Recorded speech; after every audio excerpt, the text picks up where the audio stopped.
It's going. So congratulations on being the Teacher of the Year for your entire district. To think you are sitting in a room with the best teacher representatives across the entire state. Just thinking about the good that we do collectively is more than enough to celebrate. Now this speech always comes in a time in the ceremony when the suspense of who will be the next Teacher of the Year has built to extremely high levels. So as I racked my brain to figure out what would the top teacher in our state want to hear, all of a sudden a light bulb went off. Whatever you say, be brief. Now my journey as Teacher of the Year began long before I decided to become a teacher. Really, it began in middle school, in 7th grade. I was a typical, maybe a little more challenging than other 7th graders, but I did pretty well academically, and my teachers were never shy about letting me know my potential. But my attitude could have definitely used a little adjusting. I would listen to the teacher, but only enough to not get in trouble.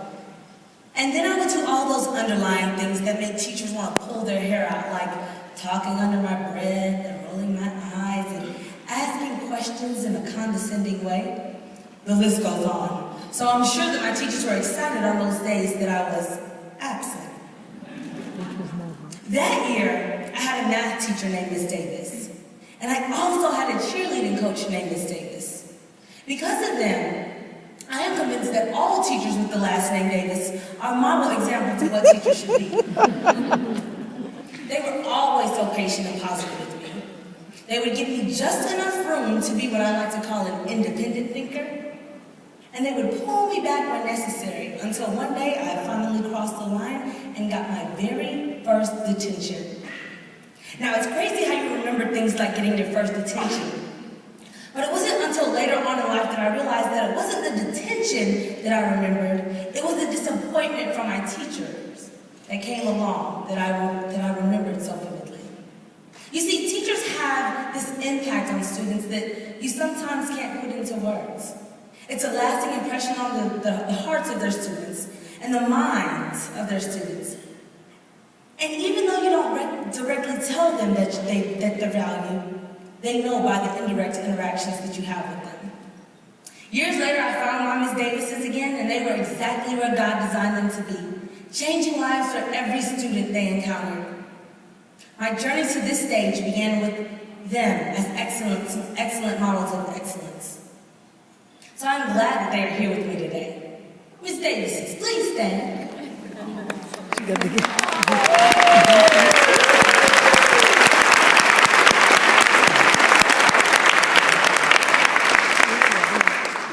Today, teachers, we celebrate you and your contributions to our noble profession. Most of you have had time to process this honor and what it really means. Some of you may still be in shock and that you've been chosen as the representative for your entire county. You probably thought, why me? Miss Carter down the hall works way harder than I do. Mr. Thomas coaches basketball and wrestling and track, and he teaches 3 AP classes. There is no way that I am the best teacher in my county. But the fact is that you have been chosen to represent those great teachers. You have been chosen to represent the very best that your county has to offer. When I was named Teacher of the Year last year, I was sure someone had made a mistake. I was too young, too inexperienced, too something, right? But then a few days passed and no one called to ask me to return the award, and I knew that it was time to reflect on my purpose. And I was reminded of a story of one of my students. His name was Tyler. Now, Tyler was a very bright student, but he absolutely refused to write. It wasn't that he couldn't write, but he always chose a reason how to rationalize how not to have to write. If it required him to write more than 2 words, he would absolutely refuse. He would write his name on the tops of papers, he would write 2 or 3 numbers in math, and when it came time to writing essays and stories in language arts, he would write the end. No story, just the end. So when teachers couldn't get Tyler to complete his work, they would send him to my classroom. I always secretly thought, if he's not writing in your class, I'm not sure how I'm gonna help, but I'll give it a go. So in those days that Tyler spent with me, we would go over work his teachers had sent for him, and we would talk about his goals and his interests and what he liked to do on the weekends, and we would also talk about his family. Well, the day came that I was out sick. It also happened to be my birthday, but that was a coincidence. When I returned, there was a letter on my desk that said, "Dear Miss Coles, you wouldn't believe how many teachers tried to send me to your room today. I hope you're feeling better, and I hope that you had a happy birthday. From Tyler." From Tyler? Well, once I got over the shock of who the letter was from, I went to Tyler and I asked, "Tyler, who'd you get to write this for you?" And Tyler said, "Oh, come on, Miss Coles, you know I wrote that." And I said to Tyler, "Well, Tyler, you won't write anything else. Tell me why you wrote this." And he said, "Because I found a good purpose."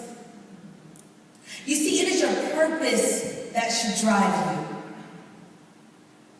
And in that, I have decided to chronicle my year with what I like to call the hashtag.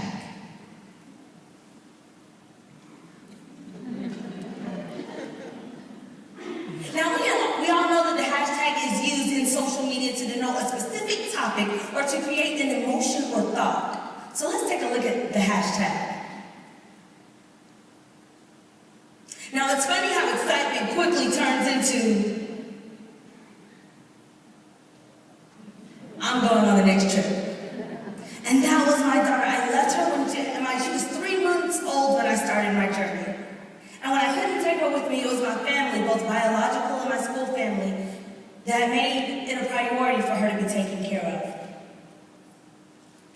And then there's Keisha, my champion. No matter how much support you have from family and friends, it never hurts to have someone else that believes in you, cheering you on and giving you that mom look when you're dropping the ball, and giving you the pats on the back that you need when you've gotten it exactly right. She believed in me when I wasn't sure that I was ready to believe in myself. Now, as I started my journey, I knew that it would be important to grow as an educator. I knew that I would learn much. I knew that I would meet people who would change my life forever. And after my very first event, I realized that the focus was all wrong. This journey wasn't about me. It wasn't about keynote speeches. It wasn't about boards and panels. It wasn't about conferences. This journey was about celebrating the Teachers of the Year from the class of 2014 and representing them in a way that would make them proud. It is a journey about excellence in education. Getting to meet teachers from across our state and sharing in their challenges and triumphs and sharing in the pride and passion that we have for our profession. It is about the next generation of teachers. If you ever feel discouraged about the future of education, visit your local colleges or universities' educational programs. They would be ecstatic to meet the District Teacher of the Year. These students are the most excited and enthusiastic future educators that I've had a chance to meet. They help remind you of the importance of your work. Most importantly, this journey is about our most precious asset, students. College and career readiness is a goal for every single student in our state. And when I got the chance to visit Murray Pre-K on a bus trip sponsored by the Georgia Partnerships of Excellence in Education, it became more clear than ever before. I asked the little girl what she wanted to be when she grew up. She said, "I want to be a teacher so I can boss people around. Sit down and let me show you."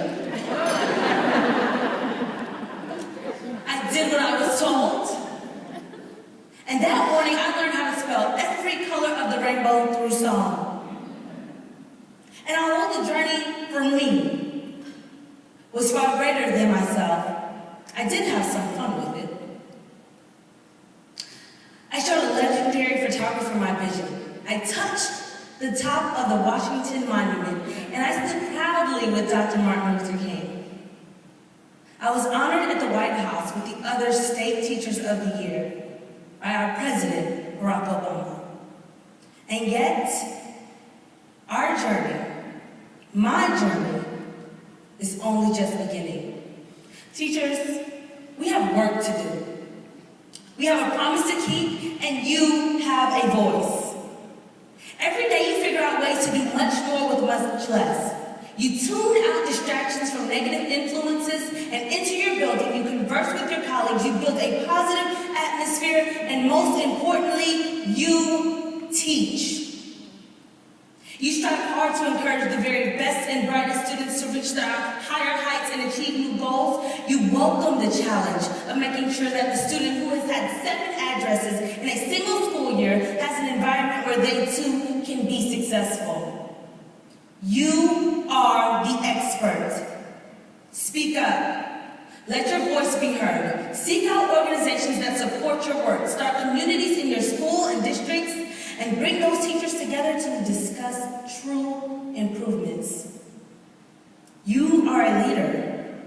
In fact, you are the leader.